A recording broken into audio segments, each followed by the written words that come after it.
the German Medical Association finally just apologized for the profession's role in the Nazi atrocities, 65 years after 20 physicians stood trial in Nuremberg. During the trial, the Nazi doctors argued that their experiments were not unlike previous studies by researchers in the United States, like Dr. Strong's injection of prisoners with the plague. Nazi doctors were hung. Dr. Strong went on to chair a department at Harvard. And we were just getting started. The few examples the Nazis cited were nothing compared to what the American medical establishment started doing after Nuremberg. After all, prisoners are much cheaper than chimpanzees. Much attention has focused on our Cold War radiation experiments, which remained classified for decades. Declassification, the American Energy Commission warned, would have a very poor effect on the public, because they described experiments performed on human subjects, including the actual injection of plutonium into the body.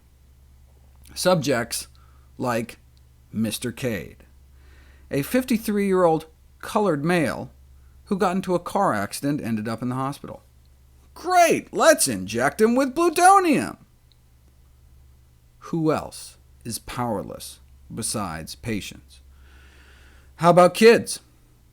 At the Fernald School for the Mentally Retarded in Waltham, Massachusetts, who were fed radioactive isotopes in their breakfast cereal.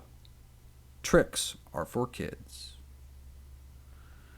Despite the Pentagon's insistence that these were the only feasible means of developing ways to protect people from radiation, researchers have since come up with a few ways that don't violate the Nuremberg Code, which states the only time doctors are allowed to do experiments that may kill or disable people if they themselves are willing to sign up to be experimental subjects as well.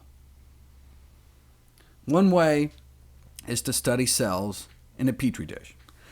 The protective effect of zingerone against radiation-induced genetic damage and cell death in human white blood cells. What is zingerone? It's a phytonutrient found in cooked ginger root. You blast cells with some gamma rays, and you get less DNA damage, and fewer free radicals when you add ginger phytonutrients.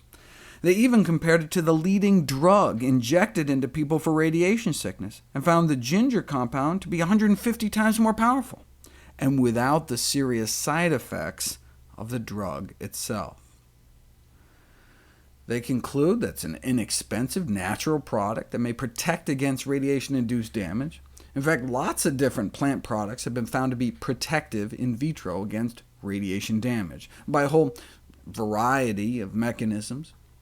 After all, plants have been utilized since time immemorial for curing diseases, so they started screening plants and also found radiation protective benefits from other plants one can find at grocery stores. Garlic, turmeric, goji berries, mint leaves. But this is all just on plants and cells in a test tube. Right? None had actually been tested on actual people until now.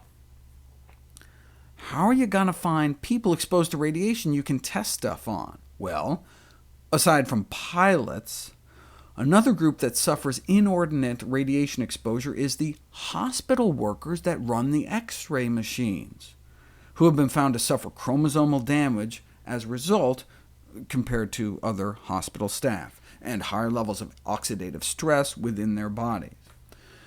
Although X-rays can damage DNA directly, much of the damage is caused by the free radicals generated by the radiation. So they asked radiation staff to drink 2 cups a day of lemon balm tea for a month, an herbal tea known to have high levels of antioxidants, as I showed in one of my favorite videos, Antioxidants in a Pinch. So what happened?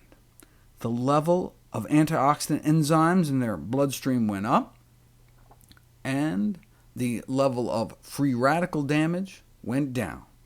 leading to the conclusion that oral administration of lemon balm tea may be helpful for the protection of the radiology staff against radiation-induced oxidative stress, an improved antioxidant defense system, especially enzymatic defense, due to its antioxidant properties. And if that's the reason, then practically any plant should fit the bill.